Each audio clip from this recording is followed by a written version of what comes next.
Assalamualaikum teman-teman Milanisti semua, ketemu lagi dengan Maestroza Channel. Sebelum nonton video-video kita, jangan lupa untuk di subscribe dan tonton videonya sampai habis ya, supaya Maestroza bisa terus semangat berbagi info tentang klub kesayangan kita, AC Milan.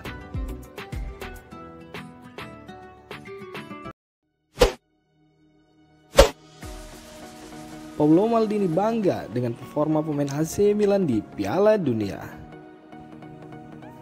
Direktur Paolo Maldini mengaku sangat bangga melihat bintang AC Milan Theo Hernandez dan Oliver Giroud serta Rafael Leao bersinar di Piala Dunia.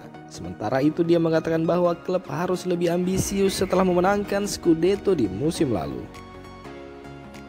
Rossoneri saat ini sedang berada di Dubai untuk pemusatan latihan dengan cuaca hangat selama jeda Piala Dunia 2022 di Qatar.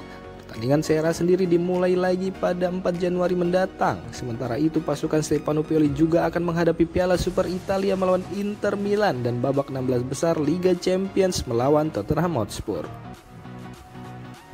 Tim berlatih dengan baik dan kami akan memiliki banyak pertandingan. Jadi tujuannya adalah bersiap untuk 4 Januari. Cuaca yang hangat juga membantu mereka yang cedera untuk pulih lebih cepat dan ini adalah kondisi yang ideal untuk sesi latihan ganda, kata Maldini kepada Milan TV seperti dikutip Indosport.com. Kami bisa dan harus menjadi protagonis di keempat turnamen karena ini akan menjadi 6 bulan yang sangat intens. Kami harus menghadapi kompetisi ini dengan gaya Milan dan itu artinya kami selalu ingin menang. Bukan rahasia lagi Liga Champions adalah target terpenting kami, tetapi juga yang paling sulit untuk dicapai. Tetapi untuk saat ini kami akan mengambilnya selangkah demi selangkah. Pada bulan Februari, pertandingan melawan Tottenham akan memberitahu kami banyak tentang seperti apa perjalanan kami di Liga Champions berikutnya.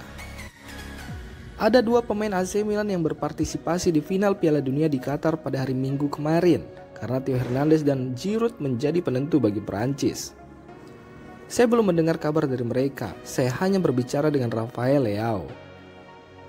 Dalam tugas internasional Anda tidak pernah tahu jadwalnya, jadi saya lebih suka membiarkan mereka menikmati momen luar biasa ini dalam karir mereka seperti berpartisipasi di Piala Dunia yang benar-benar fantastis bahkan untuk seorang pemain.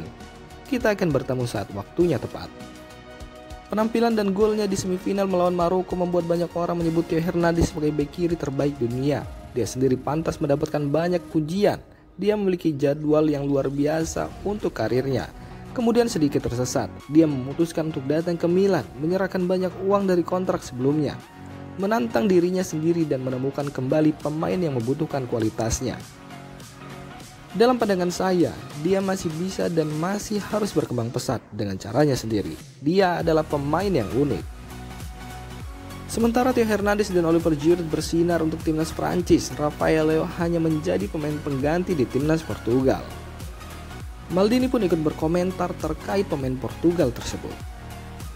Rafa masih memainkan perannya karena 2 gol di Piala Dunia tidak boleh diendus. Sangat disayangkan dia tidak banyak bermain, tapi saya masih berpikir itu adalah pengalaman hebat baginya di level tertinggi. Oliver Giroud dan Theo Hernandez adalah protagonis bersama Perancis sejak awal dan benar-benar membuktikan diri. Kami sangat bangga melihat mereka akan memulai final Piala Dunia. Milan adalah juara bertahan di Serie A dan duduk di urutan kedua di klasemen di belakang Napoli memasuki jeda musim dingin. Proyek 3 tahun kami dimulai pada 2019 dengan tujuan untuk kembali kompetitif dan mencapai puncaknya di Scudetto. Tentu saja kita berbicara tentang Milan.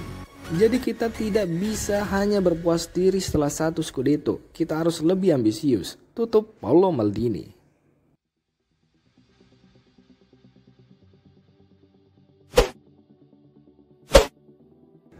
Kalah telak dari Liverpool, lini belakang AC Milan jadi beban berat Stefano Pioli. Kekalahan dari Liverpool pada laga bertajuk Dubai Super Cup 2022 Jumat kemarin membuktikan bahwa Stefano Pioli harus memperbaiki lini belakang AC Milan. Berdasarkan hasil tersebut, Stefano Pioli tentu sadar bahwa tugasnya di AC Milan masih belum sepenuhnya selesai. Meskipun Rossoneri kini menduduki peringkat 2 klasemen Liga Italia Serie A 2022-2023, namun mereka tertinggal 8 poin dari pemuncak klasemen Napoli. Untuk itu, kekalahan dari Liverpool di Dubai Super Cup 2022 membuka peluang bagi Stefano Pioli untuk segera memperbaiki lini belakang AC Milan. Melansir dari Sempre Milan, lini belakang masih memiliki masalah yang harus segera diselesaikan Stefano Pioli, meskipun penampilan lini serang menunjukkan secerca harapan. Alih-alih menurunkan Divock Origi, Pioli justru memainkan pemain mudanya, Marco Lazetic, sebagai ujung tombak. Pergerakan Lazetic didukung oleh 3 penyerang lain seperti Ante Rebic, Yacine Adli, dan Alexis Saelemaekers. Setelah absen selama lebih dari 2 bulan, Saelemaekers pada akhirnya bisa kembali dalam kondisi terbaiknya. Bahkan pemain berusia 23 tahun itu juga turut membantu AC Milan untuk mencetak gol penyeimbang 1-1 ketika menghadapi Liverpool di Dubai Super Cup 2022. Sayangnya, kabar baik dari perkembangan Saelemaekers justru dibarengi dengan catatan merah pada pemain belakang Pioli. Tommaso Pobega terpaksa harus bermain sebagai bek kiri karena Theo Hernandez masih berjuang di Piala Dunia 2022.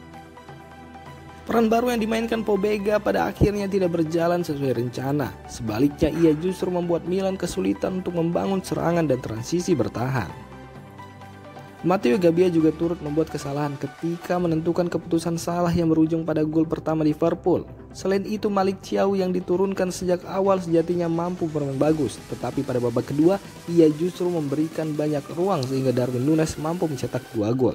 Kondisi ini jelas jadi perhatian bagi Stefano Pioli di AC Milan jelang putaran kedua Liga Italia.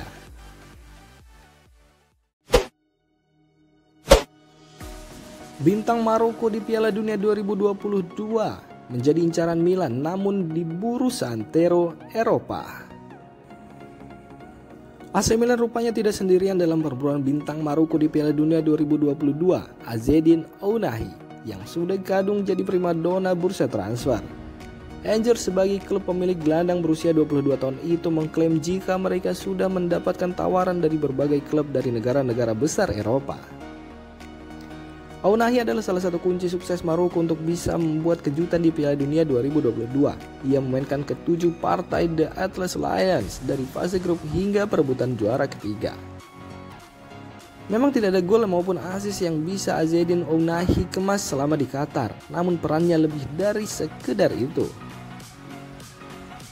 Ditempatkan sebagai gelandang tengah, ia bersama Sofiane Amrabat dan Selim Amalah bertugas untuk memastikan jika lini sentral tidak sepenuhnya dikuasai oleh tim lawan yang jauh lebih superior, termasuk jadi penyalur bola yang baik pada penyerang di depan seperti Hakim Ziyech dan Youssef En-Nesyri.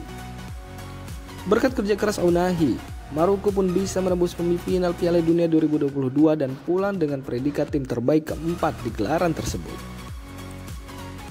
Said Chabani selaku presiden dari Angers mengisyaratkan jika AC Milan memang bukan satu-satunya peminat Azzedine Ounahi. Ia juga memastikan jika klubnya tidak akan punya niatan melepas di tengah musim 2022-2023 sehingga kepindahan di jendela transfer terdekat menjadi mustahil.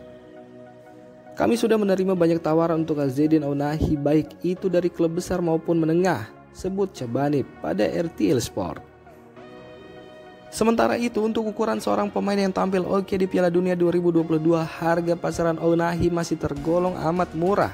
Bintang muda kelahiran Casablanca, Maroko tersebut hanya dibanderol 3,5 juta euro saja oleh situs Transfermarkt. Padahal Ounahi baru saja memperpanjang kontrak dengan Angers hingga Juni 2026 pada Agustus tahun ini. Tidak heran jika kemudian tidak hanya klub besar saja yang berani menawarnya mengingat nominal tersebut masih sangat ekonomis. Namun Angers dipastikan akan memanfaatkan momentum Ounahi di Piala Dunia 2022 bersama Maroko untuk mendongkrak nilainya. AC Milan dan para peminat lain yang sudah menunggu bursa transfer untuk dibuka bisa saja harus membayar 2 atau bahkan 3 kali lipat.